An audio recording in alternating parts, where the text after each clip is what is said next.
I need to have fibers in my hands like all the time, as much as possible. If I'm not doing something else, I want to be having fibers in my hands. And it's almost I don't know, it's like a sensual need in some way, like a tactile requirement of my life. Hello, and welcome to the New York Guild of Handweavers Member Spotlight. My name is Katie Clements, and I'm the membership chair of the Guild. With almost 200 members, the New York Guild of Handweavers provides inspiration, information, and mutual support to anyone interested in weaving, tapestry, spinning, or fiber arts through speakers, workshops, as well as our lending library. Go to nyhandweavers.org for more information. Today, we will talk with New York Guild member Donna Ritter. Donna has done handwork since childhood, starting with her first cross-stitch sampler at age 8, then moving on to crewel embroidery and needlepoint. She started knitting to make inexpensive gifts when she was a young, struggling dancer in New York at the age of 19. Donna had always wanted to weave and finally had an opportunity to study weaving in Florence, Italy in the late 1980s.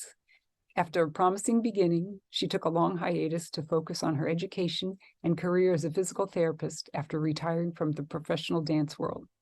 She returned to weaving 11 years ago, studying at the Newark Museum Arts Workshop.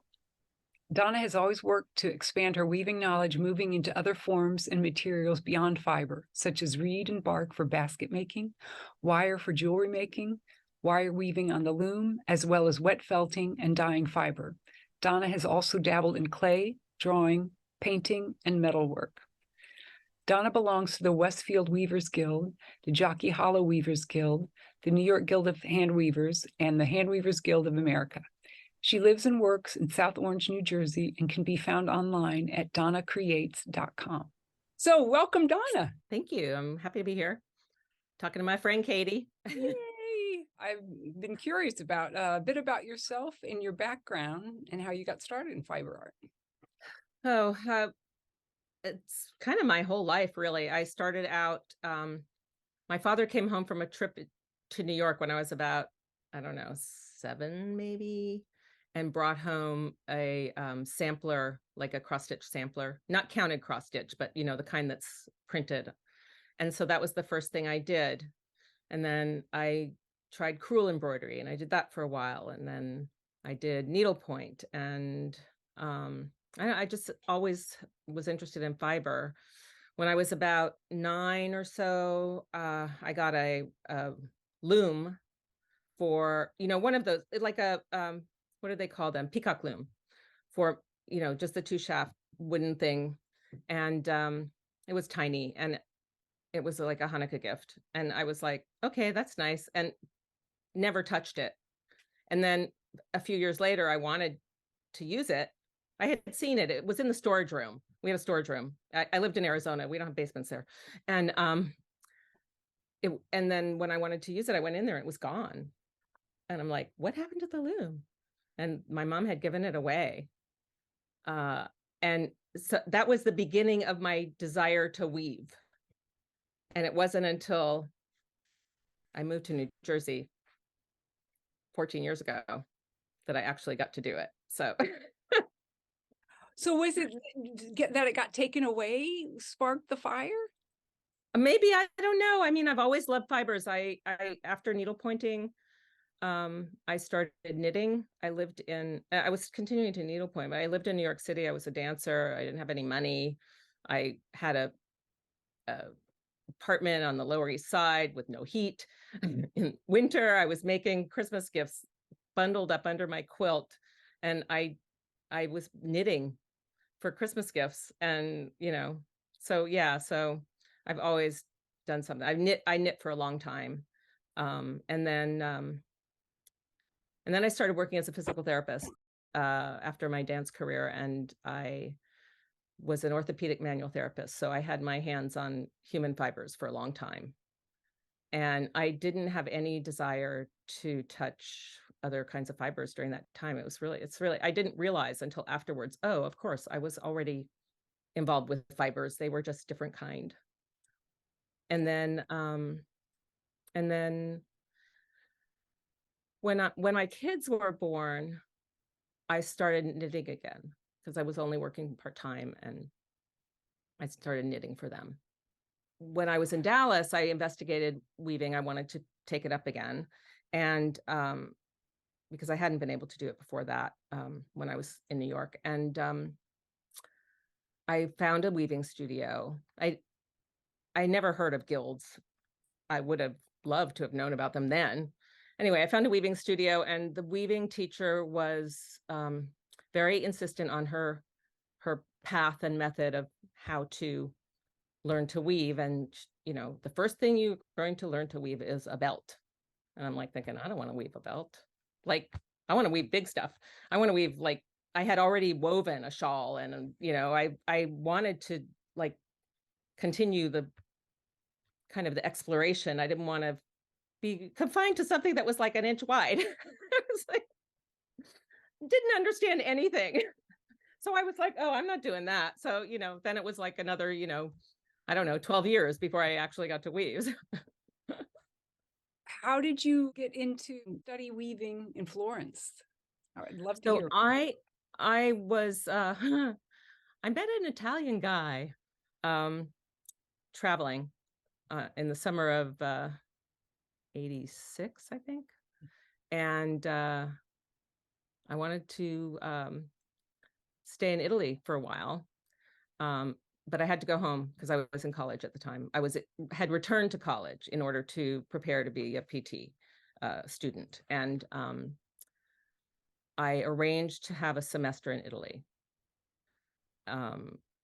mostly so that I could hang out with my Italian boyfriend, right? Anyway, so I did that, and one of the options among all the other classes that they offered was an art class.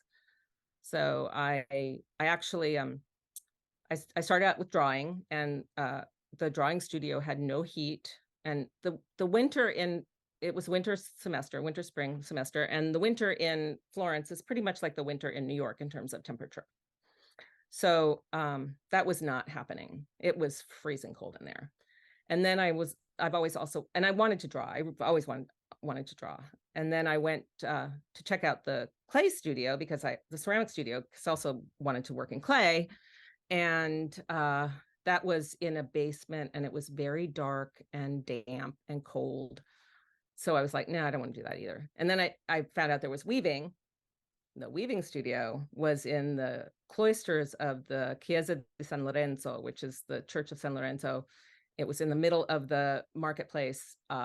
It was light and beautiful, and the loom was right next to the window. And, you know, there was a legend that Michelangelo had painted in that studio, and it was gorgeous. And the weaving teacher was American. She was a riot. But anyway, that's where I learned to weave. And then I wove for the semester I was there. And then I didn't weave again because I lived in a studio apartment with a cat and no place to put a loom. And and then I found the Newark Museum of Art Workshop. Well, it was called the Newark Museum at the time, and it was their arts workshop. And that was where I took my first weaving classes here. What do you love about taking classes? Well, I've always liked being in a kind of class format for learning. I'm not the most motivated, learn on your own kind of person. And, you know, although I'm always learning when I'm actually doing whatever it is I'm doing, of course. And I have a lot of different interests. I mean, I have ADD. So, you know, it's like, I want to do everything all at once. I always wanted to learn to draw and paint. So when I had the opportunity to start taking classes doing that, I did. And there's always another weave structure or form or fiber that I want to learn about. I'm very interested in, you know, I'm kind of very, very, very slowly moving toward doing more structural forms and sculptural forms. I mean, and so, you know, that's kind of where I'm headed. But I've had, you know, some side trips to other things. So. Do all the classes kind of contribute to the subject? Yeah, I mean, not everything, but there's always some inspiration you take from some class that informs what you're doing, whether it's color or a design or or form or materials. Yeah. And I have collected a lot of materials of all different kinds. More inspiration. So, yeah. So all what we're talking about is creativity. And what do you think is the most important thing in order to stay passionate about your creativity?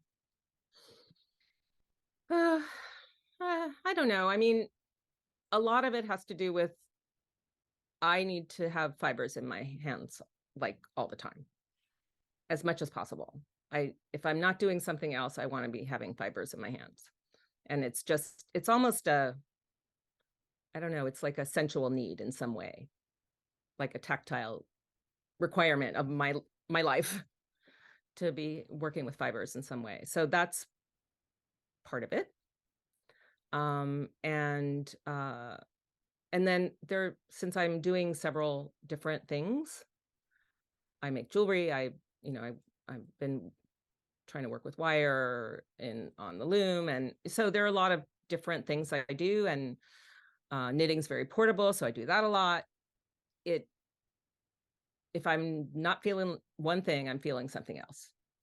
So that's kind of it. And then, if I really have to do a project and I tend to procrastinate and there's something I really want to do, deadlines really help. I mean, sometimes I think I should be more focused but maybe that will come as I explore more into this kind of sculptural realm, because I have tons of ideas floating around in there that I want to explore. So it's just finding the time to do it. Yeah. Yeah. Well, all the interest so far, it's working for you. Thanks.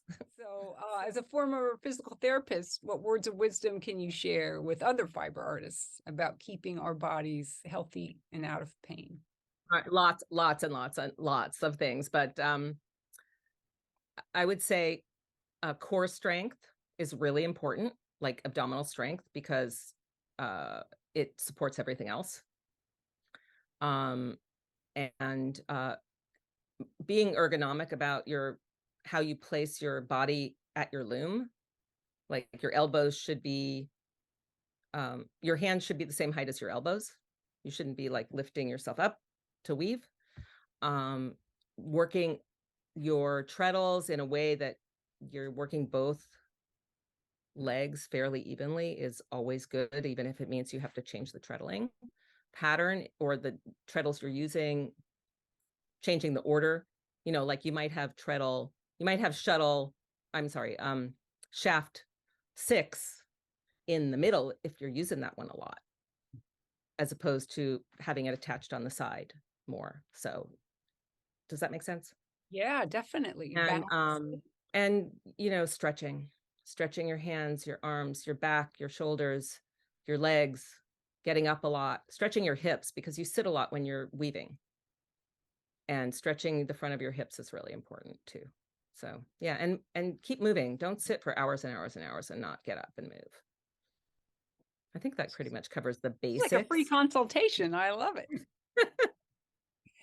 So especially for knitters, stretching your wrists is really important. Yeah. So I do that a lot. Any stretch you want to show? Oh, well, just like doing this is just looks great. like it feels good. Yeah. Yeah. Or you could sit. This is a really good one. I'm going to stand up. I don't know if you'll be able to see me completely. Okay. You can see the part that's important. Yeah. Oh, wow. That gets it also kind of moves your nerves around a little bit, gives them a little bit of motion, and you can really feel it. And then stretching your upper elbows and this area. So who and what do you find inspiring? Pretty much everything. I know that's kind of broad, but I take a lot of pictures, and I have a file on my computer for kind of inspiration ideas. I really, nature forms are inspiring. Sometimes it's the fiber itself or the color. So yeah. Nature provides endless Yeah. inspiration then. Yeah. And I'm inspired by other artists a lot, by what I see other people doing and thinking about, how can I incorporate something about that into what I'm doing, and is it compatible, and do I want to, and, just kind of exploring, and also learning a lot of other things from other people helps with that as well, with the What is inspiration. it that, when you look at someone else's work, that impresses you? I'm really attracted to architectural shapes, so which it lends itself pretty well to weaving because it's such a, square art. My father was a builder, and I've always kind of been interested in architecture as something to look at. When I travel, I take pictures of buildings and landscapes. That's it. I like to look at buildings. And movement. I was a dancer, and I'm still attracted to movement in everything I look at. In art, a painting that shows some movement, that takes your eye somewhere, is always more attractive to me than maybe like a still life, or yeah. And even like I just saw the Hopper exhibit this past weekend, and I was just so interested in the way he used light. He was a master of using light, and even his brush strokes.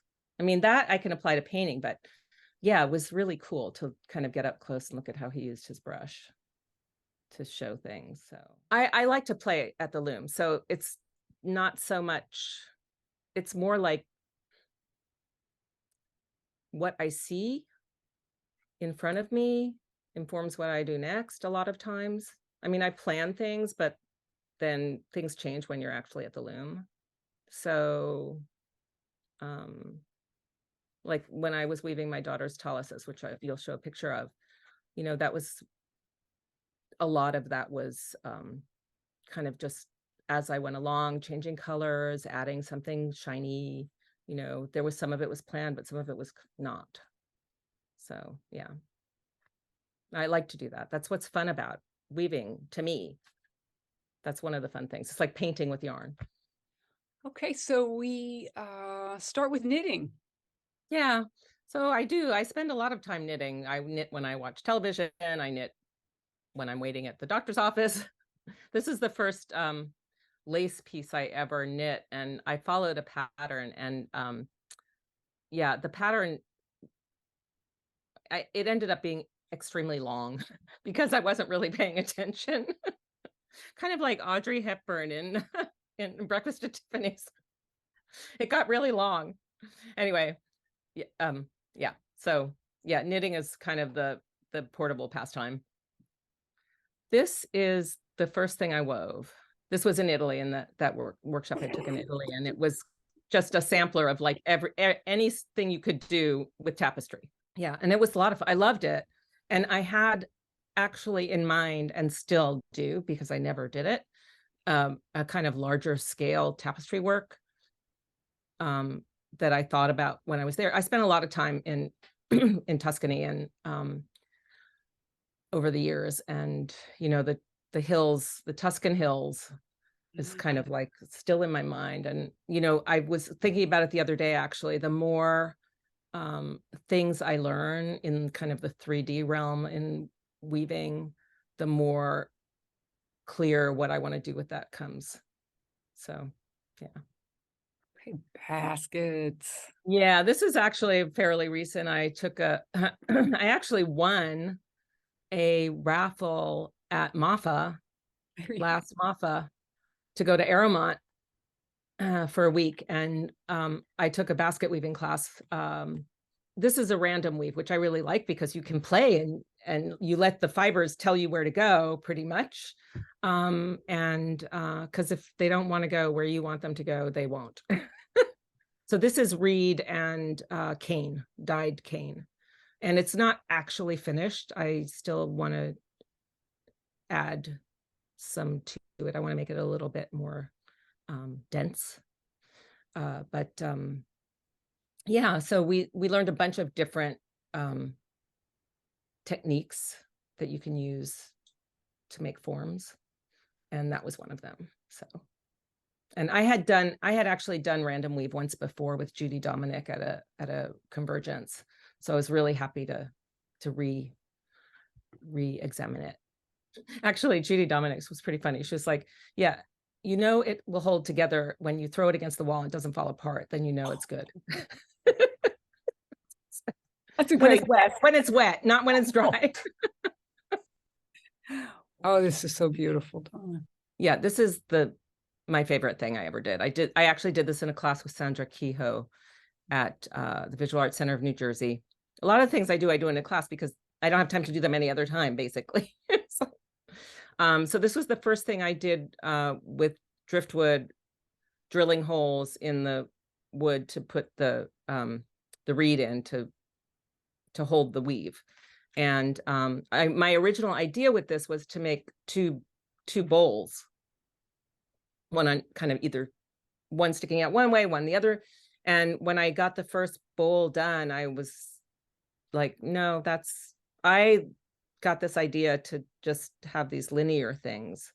So that's how that came about. It was fun. I love it. Right. The dyeing now. Cool. Oh my God. Okay. So I belong to several guilds, and the first guild I joined was Westfield Weavers Guild, because the people there was a specific person, Liz Heine, in my first weaving class at the Newark Museum, who belonged to that guild. And she introduced me to the guild at a dyeing, indigo dyeing summer event. Wasn't really a meeting. And she invited me to come. And so this was what I did. And it was at Kathy Marchand's house. Kathy is a former president of HGA, and she is a member of the guild. She is still a member of the guild, even though she lives in Utah now. So yeah, so that was kind of the first thing I did. And I've done a lot of other indigo things. I haven't had my own indigo pot yet, but I might try that this summer. Yeah. But I've done a lot of dyeing at Liz's house in the past. More dyeing. Yeah, this was great because this was a class at Vogue Knitting Live, which I go to pretty much every year. And this was with a couple. Asselin is the only name I can remember. Asselin. I'll send it to you. Anyway, the dyes were already liquefied, I guess. You know, they were already dissolved in liquid. So, but we mixed colors, and we did a little color mixing to kind of see what did what first on paper, like dabbing on paper. And then we chose colors, and we had 4 skeins that we could dye. But the best thing about it was we put them in the microwave oven. So it was like, and this is wool. It was so quick. You know, you get the color saturated the way you want, and then you stick it in the microwave, and then it's dyed. Of course, you have to rinse it and so forth. But yeah, so I love that. Not being a dyer, I hadn't heard the microwave, but what is used instead of microwave usually? You put the item in the dye in a glass container, and you put that in boiling water. Okay. And then when the water is clear, it means all the dye has been taken up by the yarn, and then it's done. So, and I did a class like that at Newark Museum. I dyed a whole color range, and with Pam Pawl a long time ago. But yeah, this is way better. Oh, how fun to find a way better solution. Yeah, it's fast. So interesting. You mentioned Pam Pawl. Kate O'Hara mentioned Pam Pawl. I was so excited when I heard her talk about Pam. Pam is amazing. I'm still in touch with her. She's in Florida now. And how did you connect with Pam Pawl? She was my first weaving teacher at Newark. Okay. Yeah, she's the first thing I wove was deflected double weave, which I had no idea what I was doing. I just followed instructions. Well, that's a lot different than doing a couple inch wide belt in Texas. Oh yeah. That's great. Oh yeah. No, she's an amazing teacher, actually. Felting. Yeah, this is So cool. right. Felting's a lot of really laborious work, but Jerry, I took a class. I went to Convergence and in Knoxville, and which is where we met in person, not on Zoom. And I like to take as many classes as possible because you're there. So I signed up for this one-day class with Jerry Forkner, who's a felter, and it was great. It was fun, and we made a vessel, so I was very excited about learning how to do that. And so this was the vessel I made. We did some other things that I did that weren't as successful, but this one I'm really happy with. And yeah, and it was worth it. It was worth the work. And she was a really good teacher, and I learned some new things I had done a little felting before, but wet felting, but I learned some new things doing this. So, you don't know exactly what you're going to get when you're felting. I mean, you can plan really carefully, and I know, you can, but that's not what we were doing in this class. I mean, we were more exploring, and that was fun. I mean, there's some silk in there, and there's some lamb's wool, like actual locks of sheep locks. Anyway, and yeah, so mixing colors was fun, layering. This was it wasn't my first wet felting foray, but it was my first wearable, or first thing that wasn't just a little sample. So it was kind of the second thing I did felting at Loop of the Loom in Manhattan. And yeah, so it was silk chiffon, and then we felted on top of that, and we just laid it out, and that it's big, so it was a lot more work than that little vessel. Okay, now we're getting to painting. This is so interesting. And watercolors too. Watercolors are hard. Yeah, they're really hard. This is one of the few things I actually feel like I did successfully. But it was just a little study. I started taking drawing at the Visual Arts Center in Summit, and then I started with one teacher, and then I took a class with a different teacher, and then that's the person I pretty much followed and still take classes with occasionally. Her name is Ann Kuloff. She lives in Colorado now, so she teaches on Zoom. Yeah, this was she was holding classes at Whitmore Gardens in out west. But I started out drawing, and then I went to pastels, and that's kind of my true love. I always wanted to draw. My father was an artist. He was a builder, and he was an artist. And he was a very perfectionistic person. And so when I was very young, I asked him to teach me how to draw. So he sat me down with a pencil and paper and said, well, the first thing you need to learn to do is draw a perfect circle. So after 5 minutes of that, I was like, I'm not doing this. And that was out of there. So I came back to it 50 years later. Anyway. Well, that's interesting that would be an early experience, and you've come back with, I'm going to play. Yeah. Yeah. I never wanted to be that precise, I guess, maybe. I mean, I am somewhat precise about what I do, but ultimately I want it to look the way I want it to look. And sometimes it comes out differently, and I can be happy with that too. But yeah. Cool. And Anne is very much, her teaching is very much, she is an expressive painter, and that's how she teaches. So that gives you more freedom. Ooh, look at all the colors. Yeah, so this is this was fun. This was done at Whitmore Garden. It was done in class, but it was done over the course of several weeks. Wow. So not all of those flowers were in bloom at the same time. So I just kept adding what was in bloom.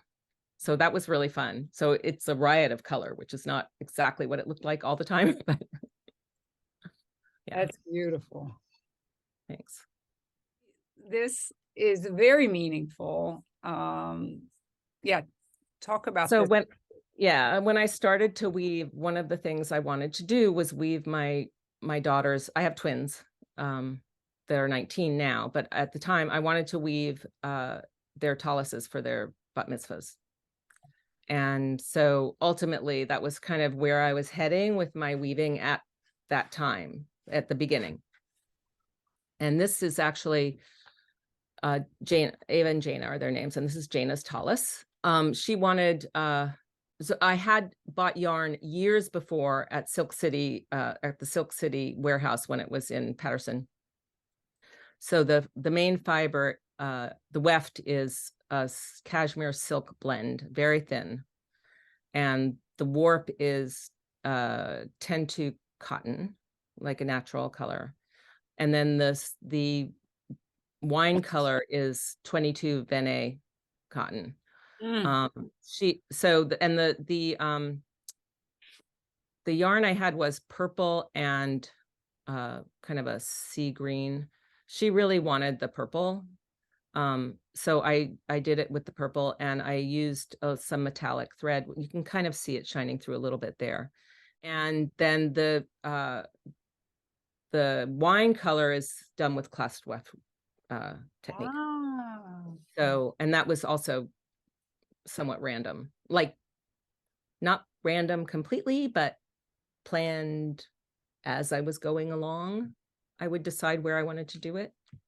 More Yeah. play. Yeah, play. Yeah. And then the top, the atara, which is what that top piece is called. She didn't want anything particular on it. She just wanted the same color. So I just wove a piece like that. Yeah, this is Ava's talus, and my friend Susan Mayo, who's also a member of the New York Guild, and who I met at the Newark Museum. We've been friends for a long time.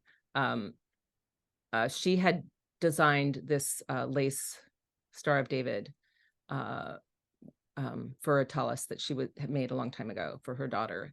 And so I asked her permission to use it, and she gave me permission. She gave me the draft. So I put it in Ava's talus, and hers has the kind of the sea green and the purple mixed in together. And that was also, again, a little bit random how I did that. I mean, it was, again, planned as I went along. The stripes and the blue stripes, and which is also the Vene 22 cotton, and the Stars of David, where they were and how they were was planned, and I stuck to that. But the rest of it was you know, as I went, play as you go. In there, this is the girls with their taluses. Ava on the left and Jane on the right. What a labor of love. Right, this was one of those examples of, you know, a mistake that you like, because I planned well, I was playing with this point twill, and I did a wrong treadling, and I liked it better. So that kind of little like second point, like it goes in and then out and in again, that was the mistake. But I liked it. So I did, you know, I sampled a little bit, and then I did the whole thing in that because I really liked it with the way it looked. Yeah. There's the play again. Yeah. Yeah. It's, I really feel like you have to be open to what happens, or, you know, what could happen. Yeah. I know people say, oh, it's a design element, but, you know, it really was like a design element. I made a mistake, and I loved it, the way it looked. So I do sample. I don't sample a ton, but, you know, if I want to try out and see if the set is right, or if the weft is doing what I want it to do, or if it's the right weft, yeah, it's helpful. I don't often take it off and wash it, which is you're supposed to do.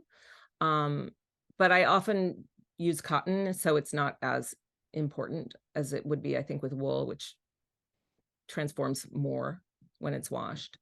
And for something like deflected double weave, I would probably take it off and wash it. I would put on enough work. But it's helpful to kind of help you figure out what you really, if what you think you want is actually what you want. Oh, Or if great. you don't know what's going to work, try some things and see. Yeah. Mhm. So I find it helpful. Mhm. So this is the first thing I designed on it's my first shawl, and it's the first thing I designed kind of on my own. It's Beautiful. lace, and I used ribbon in the weft. I used 2 different yarns in the warp. Yeah, it was fun. So this is my one and only ikat, and indigo dyed ikat. So I thought it was interesting, and I thought, oh, I'll try that and see what it's all about. So I wound a warp, and I planned out a design, and I didn't even know what you use to wrap it in except plastic. So I tore up or cut up newspaper, those blue newspaper bags from the New York Times, and I Oh, wrapped with that.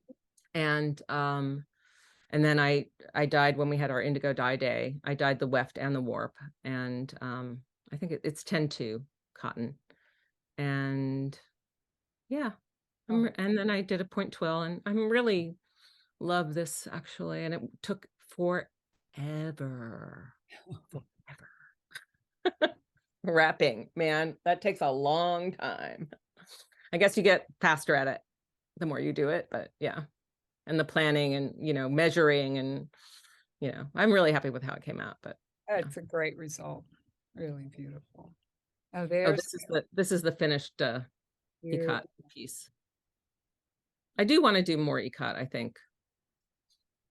I want to paint on the warp. That's something I've been wanting to do. Oh, here's that deflected double loom. Yeah, this was the first thing I wove at Newark. I was happy with it. I love the colors.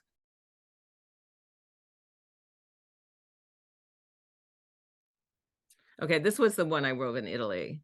Oh, So wow. if you look at the left-hand side, you Yeah. can see that I was just starting to play with the clasped weft, and I was making like a shape, right? Mhm. Wow. And then I started mixing the different yarns. There was like a gold, like a mustard yellow, and the green, and a peach, like peachy pink color, and then the white. And it's silk noir, and all of it.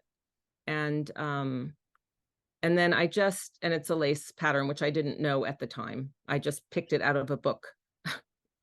She had a book which was out of print, and that was 30 years ago, 35 years ago or more. So, and then I started playing more and more. So you see, by the time I get to the other side of the shawl, I was really mixing and doing a lot of clasped weft and playing with the colors. And, so if you look at the whole thing, it kind of shows a progression of my exploration. Oh, this was fun. So this is crookbrod. It was a class I took with Tom Nisley. It was a workshop at Jockey Hollow, which is the other guild I'm a member of. And he taught a crookbrod class. I traveled to Norway, and I bought a crookbrod hanging rug throw. I don't even know what it was, but I loved it. I loved it so much. And it's all rust and orange and brown, and I always wanted to learn how to do that. And when this workshop came up, I was like, yes. So I wove a piece. It's not very big. It's about it's maybe 2 feet long, and then this width. And I love it. I loved it. I love doing it. It's interesting to do. And you can make all kinds of patterns with it, but it's really, really slow, because for each line of weaving, it's like 3 passes of weft. So yeah. For each pick, for each pick of weaving, it's 3 passes, I think, or 2 passes. So it really takes a long time. Well, anything tapestry like takes a long time. It just does. So, but yeah, I really liked it. It looks like fun too. Yeah, it was fun. It was fun. Oh, now that's where you're sitting right now. Yeah, this is my studio. I'm actually sitting where the loom in the front is. Actually, it's folded up behind me, or in front of me, I should say. I brought a table in to work on my on a table loom. Yeah, because my desk has too many things on it. It's over there. What a great workspace. Yeah, thanks. It's, it's becoming very crowded. I really would like a bigger studio with a sink, but Yeah. because basket making requires water, and for the most part, and the water is in the basement and I'm on the second floor.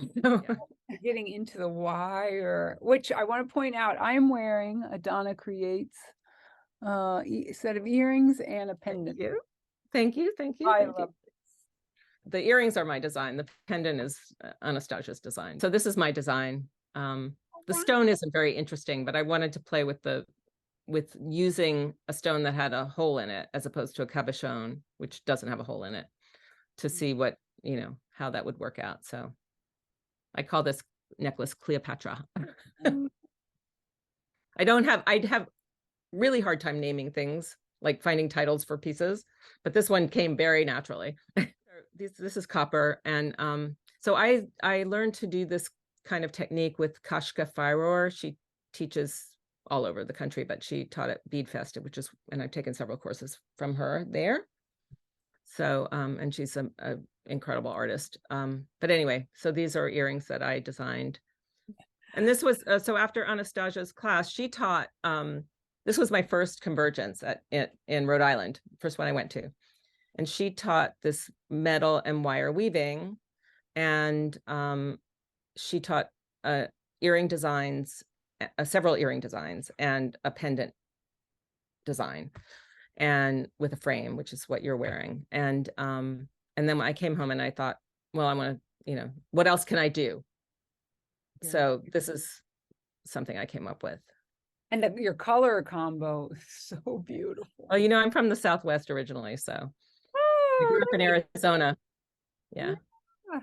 This is that similar structure. Yeah. Yeah. Beautiful. Wow. So we had a paper making workshop with Lois Shapiro at Westfield Weavers Guild. It was a one-day thing, and just for the guild members. And this was one of the more 3D pieces I did. Haven't figured out what to do with it yet, but I really like it. I think I'm going to mount it and just put it up. Very so cool. It's got some pieces of flowers, things in there, and burlap, and yeah. Okay. So I kind of ventured a little more into jewelry making and took some classes with Elizabeth Tokley at Visual Arts Center. It's kind of my go-to place. And this was the first piece I made in that class. It's actually a kind of a takeoff. So we were talking about inspiration. So I have a good friend who I met at one of these bead fests, who makes ceramic jewelry, and she is very creative. And I have a piece that she made, and this is kind of, this was inspired by that piece. Because that piece is kind of an oval, and it's got beautiful firing on it, like glaze. And then in the center, it hangs a pearl. Oh, wow. So I really love that design. And so this is kind of my iteration of that. So it's brass and copper and this is moonstone. Oh, these are the earrings from Anastasia's class. This is, her basic design, the basic design. Yeah. So that's what I started out with. For these earrings, you kind of manipulated the design then. Yeah, I manipulated they're wider, and I folded them, and yeah. Oh, wow. Oh, and this was also after I took her course, I said, I made that other bracelet, and then I was like, oh, okay, well, the pendant has a frame. Can I make a bracelet like that? So this is what I came up with. And I wasn't totally happy with it because the back, because it's a very thin metal in order to be able to manipulate it to weave with. So I didn't like the way the back looked. So I have come up with some plans to fix that, but haven't had time. More ideas than there will be time for in my lifetime. And this is more of playing with the wire, weaving, the wire, just wire weaving with some crystals. Wow. These are scarf pins. That's that other stone from that Cleopatra necklace. It came in a strand of stones, most of which were not so great, but this one was like really cool. So so I put it in a prominent place. And this design is kind of a takeoff on one of Kashka's designs, but I added some things to it. So I put it in liver of sulfur to give it, you know, some dimension. Now you're wearing this piece, right? Yes, I am. This is the most recent thing I made. I just took a class with Suli Girardi, who's actually, she lives in Austria. She's American, but she lives in Austria. And she comes over to teach every once in a while. And this is metal clay. And it's something I've really wanted to do for a long time. I took one class from her a long time ago, just in the basic technique of using metal clay and firing it with a torch, like a kitchen torch.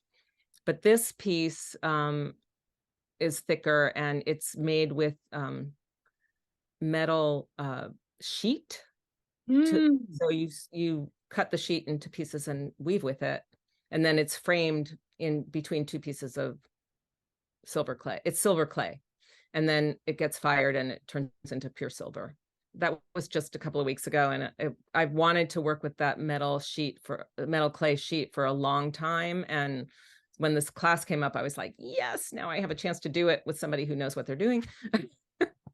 Worth waiting for. And this is also her design. This was the class design. She's a very good teacher. Yeah, so like I'm the class maven. I was like, show me a class and I'll take it. But I can see the benefit of it. You know, you get experts telling, you know, at the top of their field, telling, you know, sharing what they do. And then, like you say, the dedicated time, no distractions. Yeah.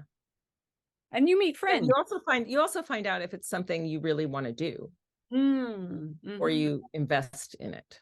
That's a good point. It's also a good feature of taking classes. Yeah. What does being part of a guild mean to you? Oh, you know, like I said, I wish I'd known there were guilds when I was living in Texas. I mean, it's such a valuable experience to meet and discuss and see what other people are doing and meet other people and talk about different techniques and tips and hacks and make great friends. I've met some of my dearest friends through weaving, really. You know, and it's a chance to be involved in the community. You know, I was president of Westfield Weavers at one point. I love, you know, I can't remember who brought me to the New York Guild. I came with somebody, and I joined right away. And I don't get into the city to meetings as often as I would like. The Zoom has been really nice for that reason, but it's, you know, it's a group full of really talented people. So it's really fun to see what people are doing, and it gives you ideas about what you might be able to do. And the speakers are great, and the workshops are fun. And yeah, the best part about it is the people. Really, being part of a community of like-minded people is really nice. And how did you initially find out about guilds? When I took that first class at the Newark Arts Workshop, I was like, okay, the summer's coming. What am I going to do? Like, how am I going to keep weaving, you know? And so Liz Heine introduced me to the Westfield Weavers Guild. And then I found out about Jockey Hollow, and they had more workshops. I joined Jockey Hollow, made some friends there. And some of the Westfield Weavers Guild members are members of Jockey Hollow and the New York Guild now too. So so that's really nice. And yeah, I've met some amazing people and learned some really great stuff. And, you know, you can't always, Convergence only comes around every 2 years, and MAFA every 2 years. So, you know, if those were the only learning opportunities, I would be sad. So being part of a guild just provides you with so many more opportunities to learn. So, but that's how I got involved in the guild world. I was so amazed that such a thing existed, you know? Yeah. So last question, what's ahead for you in your work? So I have taken some on loom wire weaving classes. I did a one-on-one thing with Anastasia like maybe 4 or 5 years ago, and haven't really done anything with it since then, but want to. And then Christine Miller, who lives in Dallas of all places, very close to where I used to live, that's where her studio is anyway, was teaching online workshops. And so I took one with her, and she mostly combines fiber with wire warp and fiber weft. So, and that in a very different way than Anastasia works. So now I've got some things to think about, and I really like working with wire. My first attempt was a dismal failure because years ago, because I was putting wire on a fiber warp, and the wire would like stick out the sides, and and that, as it happens now in my more experienced mind, that's something you could do something with, actually. But at the time, I was just frustrated by it. I wanted to weave something that I could manipulate, that I could make a different form. It could be an interactive piece. And it is, but it wasn't really that successful. So it's kind of in the sample drawer. But yeah, so I'm looking forward to playing with that more and working on more sculptural things and doing more basket weaving. I'm actually signed up for a class at Arrowmont next fall to learn to weave with pine needles. And I really want to combine materials rather than just make something out of one thing. So yeah, so that's kind of where I'm heading, hopefully. Very cool. Yeah. Oh, wow. I'm inspired. Oh, thank you. Yeah. Well, thanks, Donna. Thank you so much. This has been really fun. Good. Yeah. I've had fun. And it's been fun to kind of look back and see what I've done. Yeah. You don't do that too often. So that was fun. It's a good opportunity to go through all your great work. All right, Donna, thank you.